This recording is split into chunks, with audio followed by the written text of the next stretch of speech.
Hi there, welcome to a Kneppy Invest, and welcome to an interesting question I have for you, which I will try to answer in today's video. I'm not sure if I'll get a satisfactory answer, but this is something I ask myself all the time.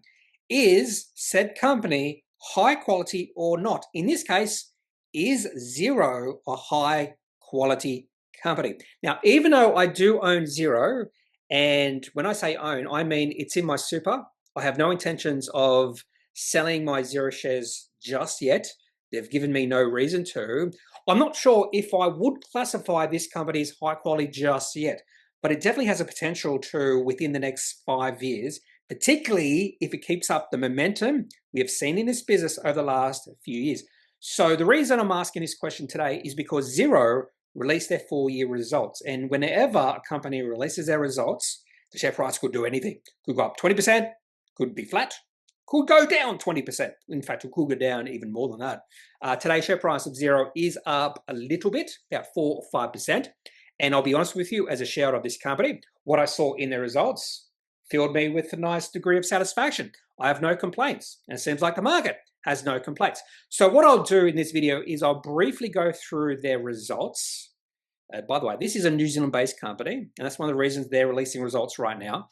And I'll go through their results via their media release, this nice little table.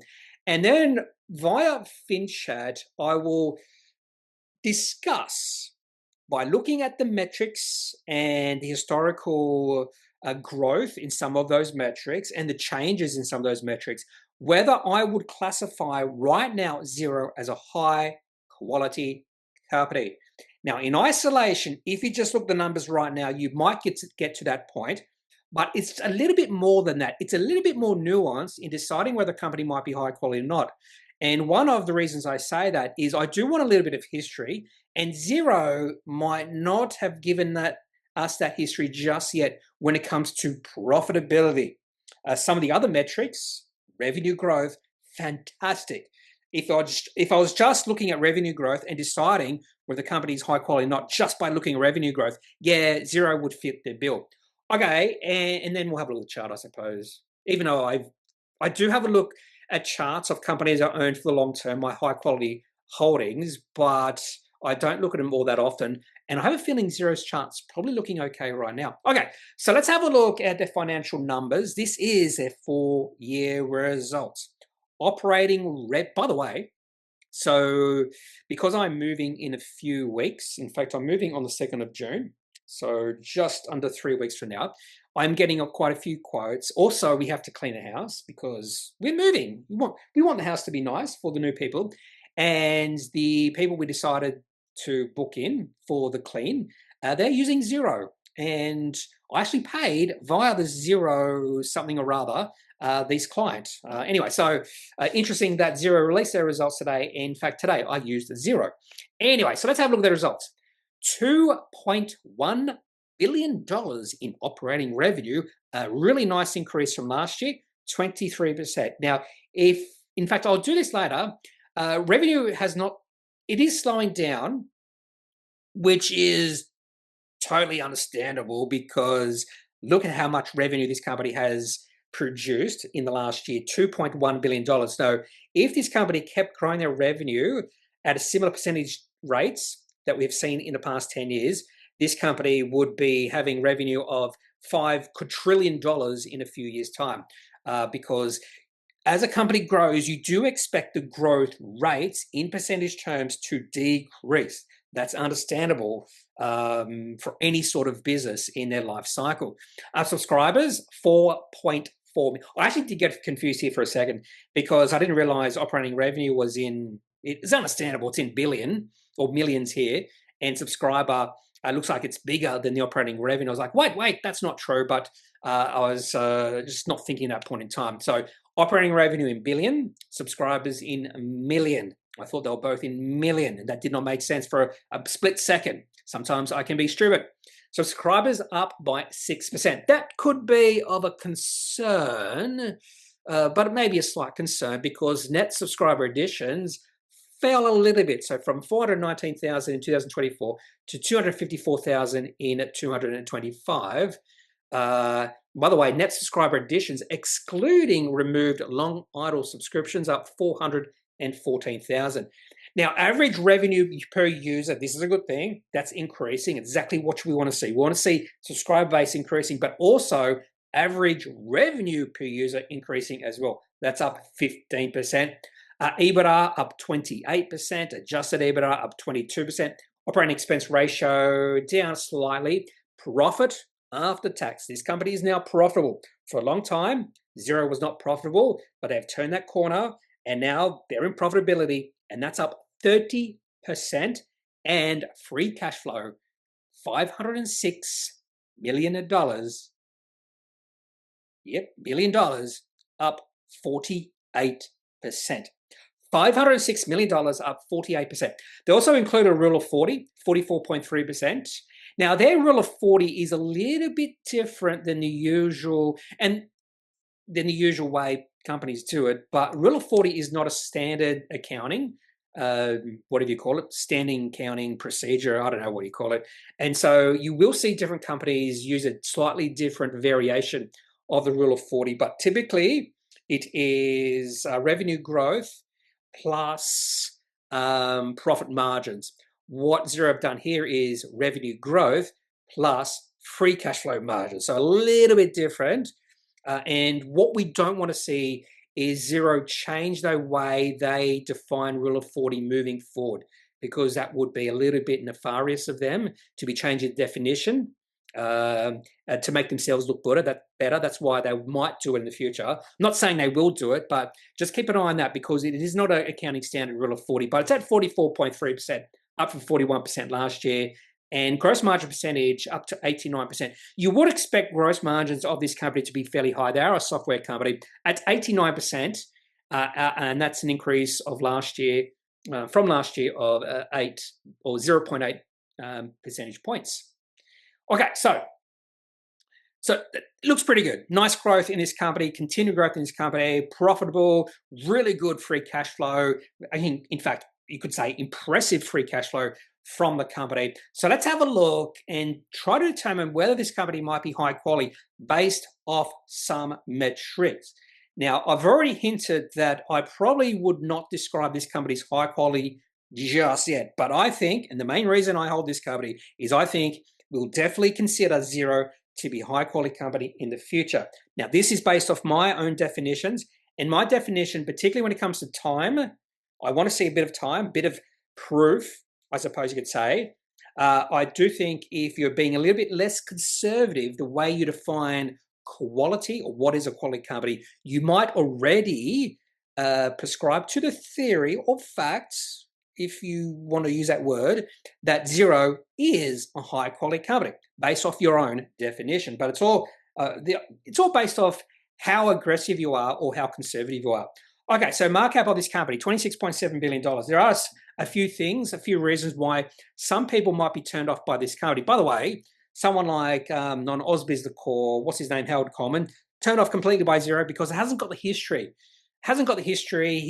They're always backward looking, and he's not the sort, or they're not the sort of people who would be attracted to these sort of companies, because Xero hasn't had that history just yet. So I'm a little bit more risk taker than they are. They're way more risk averse than I am. So you won't hear good things from what are they called? Team Invests about Xero because of that lack of history. Anyway, so market cap $26.7 billion. Now, the first thing I always look at is really the revenue growth. And yeah, revenue has been growing spectacularly over the last 3, 5, 10 years. No complaints there. In fact, between 25 and 35% per year. Earnings per share all over the place. And the reason earnings per share is all over the place is because this company has just become profitable. So you can't really rely on that just yet. Again, lack of history when it comes to profit. Another thing I look at is margins, gross margins. I think eventually gross margins will get to 90%. Operating margins 19.1%. On the low side, but increasing. And I expect operating margins to keep on increasing. Free cash flow margins, 37.5%. There's even a possibility free cash flow margins, although increasing from 37.5% would be a little bit unusual. That does seem fairly high. Now, return equity, return invested capital, probably because these are 5-year averages, really not applicable here. So we don't have that history. when it comes to these quality metrics or efficiency metrics, depending how you define these. So return equity 1.1% over the last 5 years. Return invested capital 54.1%. P ratio, by the way, no dividends. So this is not the sort of company you want to own if you're just after dividends. P ratio 132.3, but that's on last year's earnings. And with this year's earnings coming in, we do know profit has increased. So for instance, profit is now 227 million, 228 million. So if we take 228 million and just do a brief calculation, we'll just say it's 250 million. The company is still trading on, if we go back to, where is it? We'll just times that by 4, still trading at 104. P ratio is still 104. But if you look at free cash flow, price of free cash flow is actually not that bad for a company growing like that. So 63.5 currently, although that's not currently. In fact, if we go back to free cash flow, $500 million, that means if we do a very quick mathematics, where was I? Very quick mathematics. No, I want to go back to this one. 500 million. So markup is 26. So the price of free cash flow right now is about 50, which is not that high for a company growing like this. Okay, so now what I'm going to do is just have a quick look. In fact, I've got it here. I was having a quick look before I started recording. So the first thing here is I've included 2 things here. Revenue, which is in the blue, and in the orange is profit. And the main thing, when you look at revenue, is it's growing at a really nice, beautiful rate. From $124 million in 2015, try to remember when this company listed. I'm thinking 2012, 2013. I still remember when Xero did list on the ASX, there was a lot of hype in this company. So many people were enamored with Xero, and I'm thinking that was 2013, maybe 2014. I'm getting my years mixed up, but revenue has grown from 124 million to 1.7 billion dollars. So over this period, revenue has increased at 33.85% per year. So we don't expect, and we shouldn't expect it to increase at that sort of rate moving forward. But again, in the last year, 23%. So it's still growing at a nice rate. By the way, FinChat hasn't included their new results in their system just yet. So this is not including the current year. Income all over the place. So initially they were loss-making, of course, which is exactly what you would expect. They're more interested in growing their subscriber base, growing their revenue. But then when we saw interest rates starting to rise, there was a bit of a shift. In how this management, I think it was new management too, how they considered profitability. And they realized the market was after profitability. So all of a sudden the company became profitable in the last year, 174.6 million in 2024, and that has increased this year. So we only really have 2 years of profitability from this company. So there would be a lot of investors out there who want more proof, want more time. They want to see that this company can keep up this momentum moving forward. Now, in the meantime, the share price and valuation of Xero could increase significantly from here. Okay, so gross profit margins. I always like to have a look at margins and how they change through time. So gross profit margins have been increasing. Now, I don't think they're going to increase too much from where they are. Might get into the low 90%, but we have seen gross profit margins increase over the last 10 years. And the other one, really good one here, is operating margins. Always want to see operating margins increase as well. And I would have been shocked if we saw operating margins not increasing. So for a significantly negative in 2015, but even when operating margins became positive in 2019, fairly low, but over the last few years, we have seen them increase up to 15% in the last year. And more than likely, that's going to go up even further this year. Haven't calculated them yet. And I don't think the company increased or included gross margin or profit operating margins yet.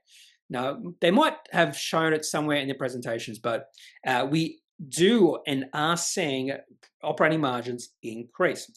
Okay, what else can I show you? Cash flow. Yes, cash flow. Cash flow, where is it? There it is, cash flow. And I'll get rid of net income.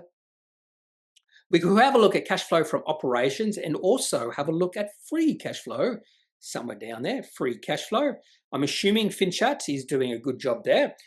So yeah, this does not include, no, it does not include the current year.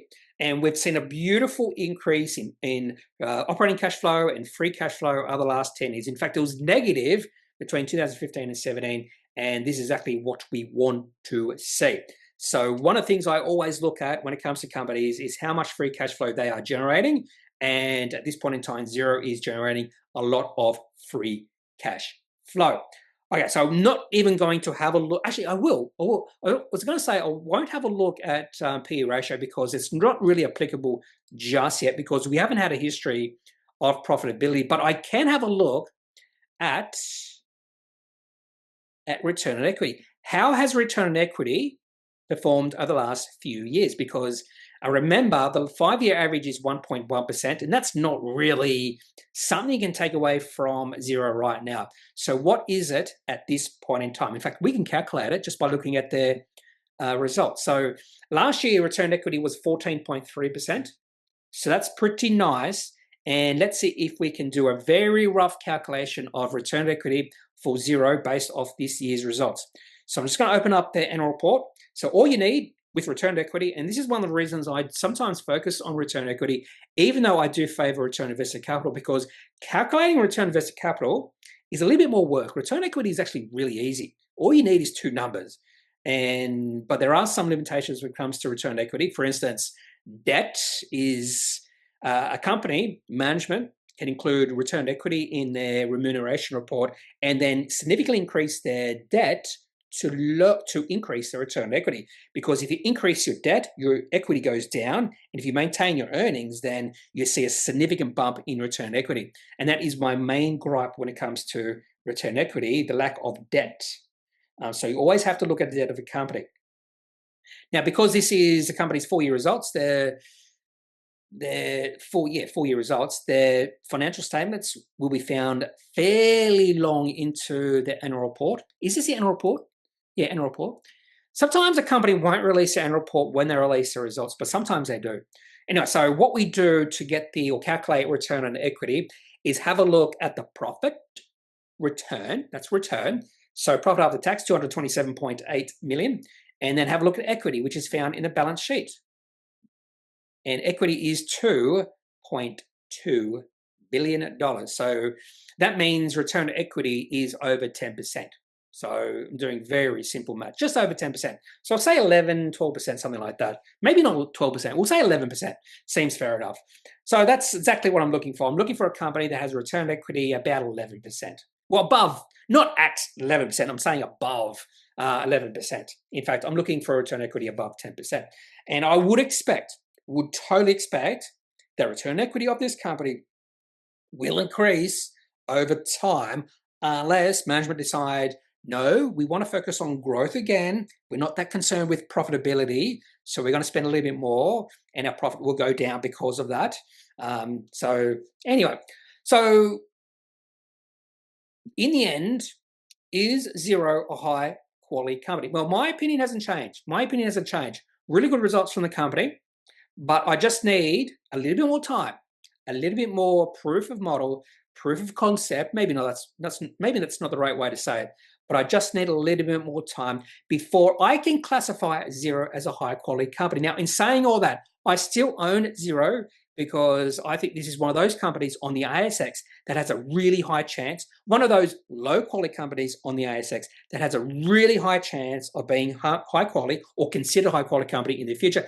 And I would even think that there are many investors out there, many fund managers out there who already consider Xero a high quality company. Okay, so if you have any questions for me, any thoughts, leave those in the comment section of this video. Otherwise, I am not a financial advisor. If you need financial advice, make sure you seek out someone who is qualified and can speak to your own financial needs. That's it for this video. Have a good day. Bye.